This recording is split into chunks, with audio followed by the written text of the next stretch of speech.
Hey there, welcome back to Cakes by You. Today we're making a Duolingo cake. I recently celebrated my 200-day practice streak and decided to make a little cake about it. So let's go. This design is going to be fun because it'll have two sides to it. One, the lovable cutesy green duo who's so proud of you when you show up and finish a lesson every day. And then the other side, who turns on you in an instant and makes you feel really bad if you even think of missing a single lesson. So for the shape of this cake, I started with a simple 6-inch round cake and made a couple curved cuts to get the shape of his body just right. I'm smoothing out a thin layer of Swiss American hybrid buttercream before covering the cake later on in modeling chocolate. For the wings, I split a cereal treat on the diagonal and then rounded the tips a bit before adding them to the cake. I pressed them into the buttercream while it was soft and then completely covered them with buttercream before chilling.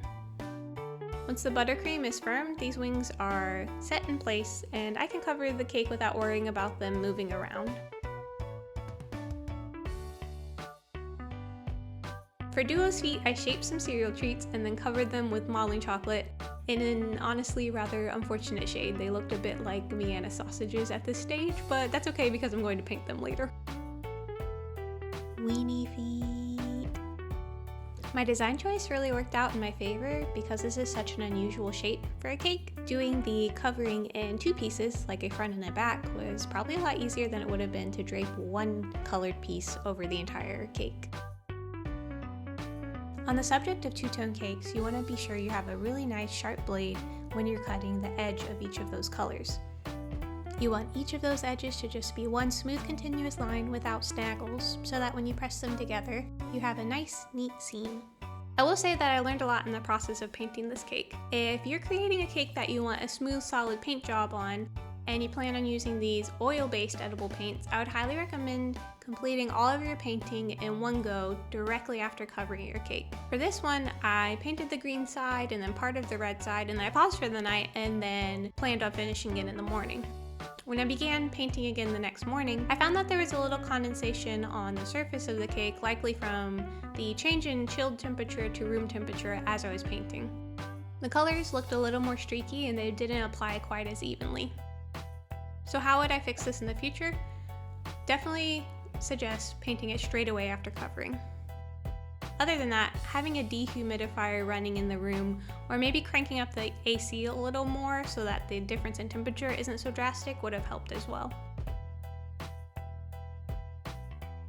Sidebar, I know a dehumidifier sounds a little over the top, but I cannot tell you how much of a difference it's made for decorating cakes in the past during the summer. At this one bakery I worked at in the past, we made a lot of fondant covered cakes.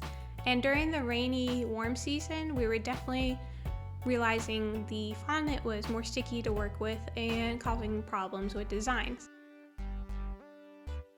Once we got the dehumidifier, I was constantly dumping that bucket throughout the day, but it was totally worth it because it made my life so much easier when I was covering the cakes and using paddles to smooth out the surface and get nice crisp corners on the top edge of the cake. So like I said, it might sound a little over the top, especially if you're just baking at home and trying stuff out, but if your job performance depends on it, I would highly recommend trying it. I'm going to outline with a thin brush first, and then fill in the wider areas with a fan brush. Another important thing to remember when decorating is if you're mixing a specific color, always mix a little more than you think you need, whether it's paint or fondant. That way you won't have to try and color match a new batch if you run out. Yeah, so you can see here that these colors go on really smooth. They're very buildable and blendable. I started with the lighter color, made the outline around his eyes, and then the couple of feathers on his tummy, and did the same thing on the opposite side in the pinkish color. Then my plan for his red side were to make his edges super dark and shadowy and kind of become lighter as they get closer towards the eyes, to give the idea that the eyes are sort of the glowy part of him. For Duo's eyes, I used oval fondant cutters and then smaller ones for his pupils.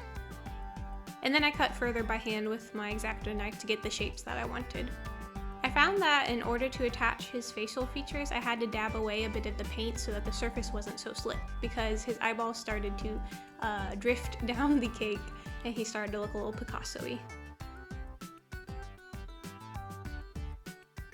Then finally, to finish his face, I cut 2 curved pieces for his beak, added them on, and painted them with a nice bright orange. Now roll that beautiful beak footage. I know that I said that this is his happy, friendly side, but honestly, these eyes, they're the eyes of someone who could snap at any minute.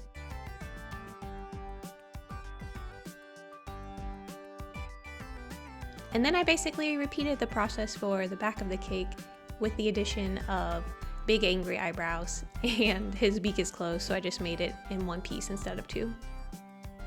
To finish the decoration, I added some yakgwa and dalgona from the Daiso because I'm studying Korean and I thought he should have some Korean snacks.